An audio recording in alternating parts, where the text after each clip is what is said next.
Hello everyone, তোমরা সবাই কেমন আছো? আশা করি তোমরা সবাই ভালো আছো আর আমিও ভালো আছি। আর আমার চ্যানেলে তোমাদের সবাইকে ওয়েলকাম। আজকে তোমাদের সাথে একটা ছোট্ট মিনি ব্লগ শেয়ার করব। অনেক দিন পর আমরা স্বামী স্ত্রী দুজনে মিলে ঘুরতে বেরিয়েছি, অনেকটা সময় পর। তো আমরা কোথায় এসেছি তোমরা কি গেস করতে পারছো বলো তো? তো আমরা চলে এসেছিলাম বাবুঘাটে সন্ধ্যা আরতি দেখার জন্য। তো এখানে আরতিতে দেখে নিলাম আমরা, এত সুন্দর কি বলবো। তো তোমাদের এখানে মা গঙ্গার দর্শনও করিয়ে দিলাম। তারপর এখানে আমরা গঙ্গায় এরকম প্রদীপ ভাসিয়ে দেবো। তো এই জিনিসটা করতে গিয়ে না আমার মনে পড়ছিল, আমরা যখন বেনারসে ঘুরতে গেছিলাম না, তখন এই জিনিসটা করেছিলাম। তো দেখো এত হাওয়া গঙ্গার ঘাটে যে লিভেই যাচ্ছিলো। অবশেষে আমি ধূপকাঠিটা রেখে জয় শ্রীরাম বলে ধরালাম, তারপর দেখো ধরে গেছে।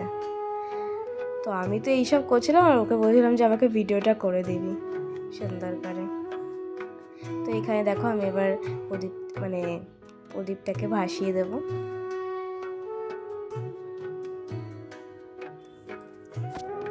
মাঝে মাঝে না এরকম দুজনে মিলে ঘুরতে বেরিয়ে পড়লে খুব ভালোই লাগে, মনটা খুব শান্ত হয়ে যায়। আর এই সব জায়গায় আসলে আরও বেশি। আমার না দামি রেস্টুরেন্ট দামি জায়গায় ঘুরতে যেতে পছন্দ হয় না। আমরা দুজনে এই কলকাতার রাস্তায় ঘুরে বেড়াবো, এটাই আমার খুব ভালো লাগে। আমি এই প্রথম এই বাবুঘাটে আসলাম, খুবই সুন্দর লাগছে। তারপর দুজনে মিলে যে কোথায় হেঁটে হেঁটে যাচ্ছে আমরা জানি না, আমরা শুধু হেঁটেই যাচ্ছিলাম আর গল্প করে যাচ্ছিলাম।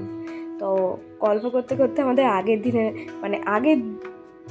বিয়ের আগের জীবনের কথা মনে পড়ে যাচ্ছে, যে এইভাবে আমরা ঘুরে বেড়াতাম দুজন মিলে। তো দেখো হাঁটতে হাঁটতে কত একটা সুন্দর জায়গায় পৌঁছে গেছে। এই ব্রিজটা না খুবই সুন্দর ছিল, এত সুন্দর লাইটিং ছিল। তো ওকে আমি বলছিলাম আমাকে একটু ভিডিও তুলে দিয়ে, কতগুলো ফটো তুলে দেয়।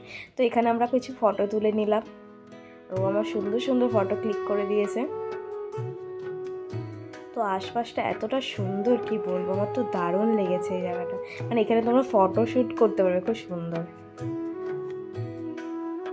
তো দেখো আমি তো পুরো কোনো বিনা মেকআপেই এত সুন্দর লাগছে আমাকে। তো ওকেও বললাম তোকেও একটু ভিডিও করে দিই, দাঁড়া। তো তোমাদের একটু আশেপাশের ভিউটা দেখায়। তারপর কি হাঁটতে হাঁটতে একটা চায়ের দোকানে চলে গেলাম। আর সন্ধেবেলায় এরকম দুধ চা খেতে তো আমার দারুণ লাগে।